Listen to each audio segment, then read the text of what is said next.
Hey guys, Eddie back with Couch Talk. Welcome back to the show. If it's your first time here, as always, welcome to the show. Guys, we're going to launch a series today. It was a piece of advice my kids gave me, and I have never been so proud. It is a fantastic idea, something I was probably going to do anyway eventually. So I thought it was incredible that they came up with the same concept. So we're going to start talking about the amendments to the Constitution, and I'm going to go launch a Bill of Rights series starting today. And today we're going to talk about the First Amendment and its implications. So before I get started, guys, please hit like, please hit subscribe.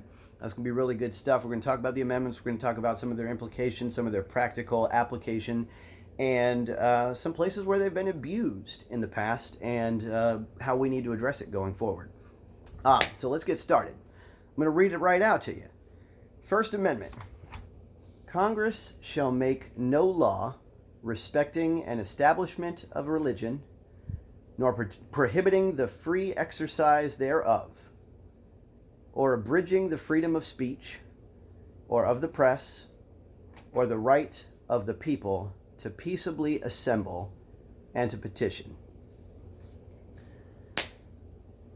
Wow. What a powerful statement. What an incredible, and this is what a loaded statement. How elegant. And this is how people used to speak too, especially in Congress.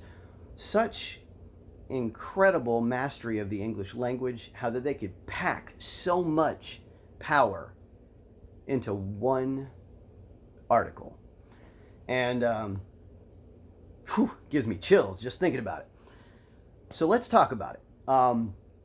The first part of the statement is that Congress shall make no law respecting an establishment of religion or prohibiting the free exercise thereof. Now, this has a lot interactions. One of them is that a system kind of came up that was introduced originally by a guy named Roger Williams, the founder of Rhode Island, but it was probably made more vocally more famous by Thomas Jefferson when he said this establishment essentially built a wall between church and state.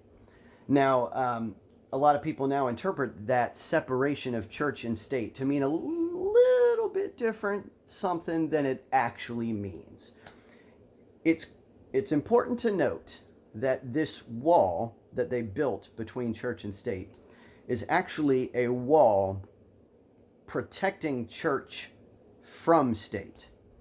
And the way you know that is because if you look at the context of the Constitution, the reason that they started it being a reaction to the Revolutionary War and their first foothold in independence, being a brand new government, not wanting to repeat the same mistakes as last time. And last time, most of the problem was that the government was too big. It was tyrannical. It was corrupt, and it was taking control of everybody's lives, especially lives of states and local entities 3,000 miles away from the heart. They did this to further ensure the freedoms of the local systems and the people. And as a matter of fact, they even stated as much in the Bill of Rights right before they addressed all of these articles.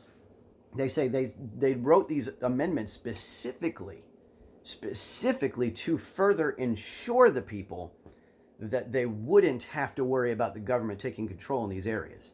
So separation of church and state doesn't mean things like you can't pray in school because school is a state-run entity and praying would obviously be an expression of religion. No, in fact, the second part of that statement, they can't prohibit the free exercise thereof, specifically allows for that expression, allows for that freedom of expression in any context. The only situation where it wouldn't be allowed is if there's like kind of an extended either quid pro quo relationship or like a situation where, it would just be, extensive amounts of, like if you had, for example, an entire school praying all the time, then it would get to the point where, we're kind of making a statement with our example. And there have been many laws to manage this entanglement, but mostly the protection is from the state, not from the church. Although it was, in a couple of cases, there were situations where the church tried to make some influences, and that too was shot down, especially because, it was individual churches. That would be a kind of a favoritist, a nepotism kind of thing. But that's what is meant there. The next part of this is, or abridging the freedom of speech.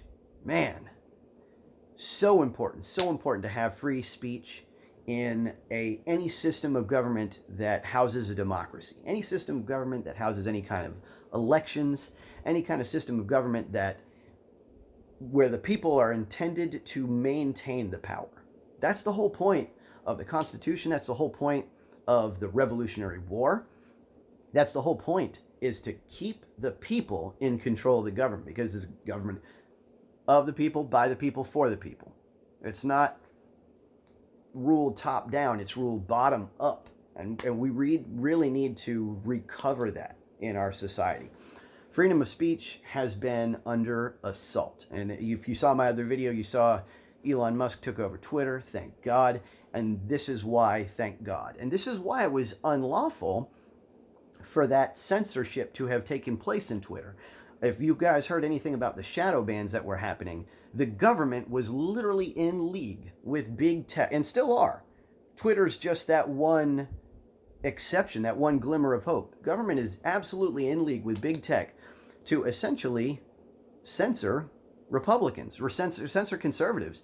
Most of the things that were censored were labeled misinformation or disinformation, or, there's a whole bunch of terms now, but the truth is that the government has no right. They have no hand in that. That is our speech. And furthermore, the best way to beat misinformation is with more speech, with more information. That's the best way to beat it. Like, for example, they picked on Elon Musk because he accidentally retweeted something within the first 48 hours of him taking over Twitter, and it turned out to be not well fact-checked.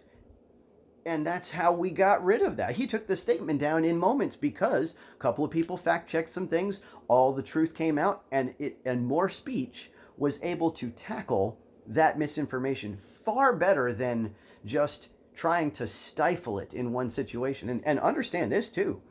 If you correct someone and correct someone well, and especially if you do it respectfully, eloquently, you have your sources in line, not only will you correct any miscommunication that person has caused, you might even cure that person's education. So you may even teach that person with your additional speech, with your additional information.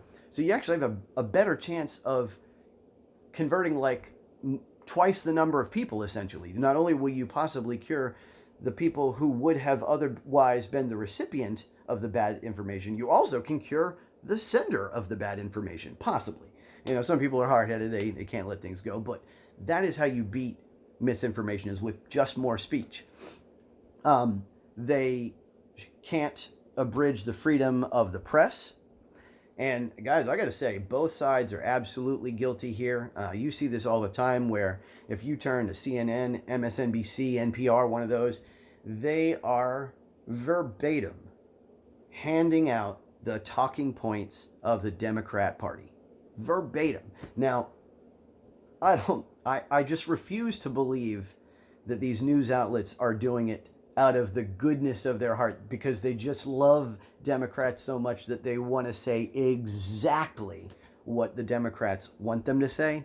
That I don't buy it. I think there's either some hardcore influence there, or they're getting handouts, or something is going on. And the Republicans do it too, because when I turn to Fox News, they too are verbatim giving out the talking points. Verbatim are giving out the talking points of the Republican Party. Guys, that's got to stop. News outlets need to be, this is revolutionary, news outlets. That's it. There doesn't need to be a spin on news. They need to give us the facts. And if they want to have a spin on it, if you want to have a conservative side, okay, no problem. But then give us the facts that illustrate your point. Don't tie in all of that opinion, all that editorial nonsense. That's just my personal opinion. But the government really doesn't need to have a hand in it. They also cannot abridge the right of the people to peaceably assemble and to petition a government. And guys, I've seen that abuse too. I've seen, especially, I think the Espionage Act was once used by Obama just to round up a whole protest full of people and put them in jail. Charge them. That is nuts. And that's, guys, that kind of thing has got to stop too. But First Amendment, what a powerful amendment. What an incredible set of rights to lay at the people's feet to protect them from government. And guys, let me know what you think about that, because to me, this is just one of the most beautiful statements ever comprised by the government, ever composed, ever delivered by the government, because it's like, here it is. This government is in your hands, and we will not take it away from you. I love it. Let me know what you think down below. Post your comments. Look forward to the next session where we do amendment number 2. Catch y'all next time.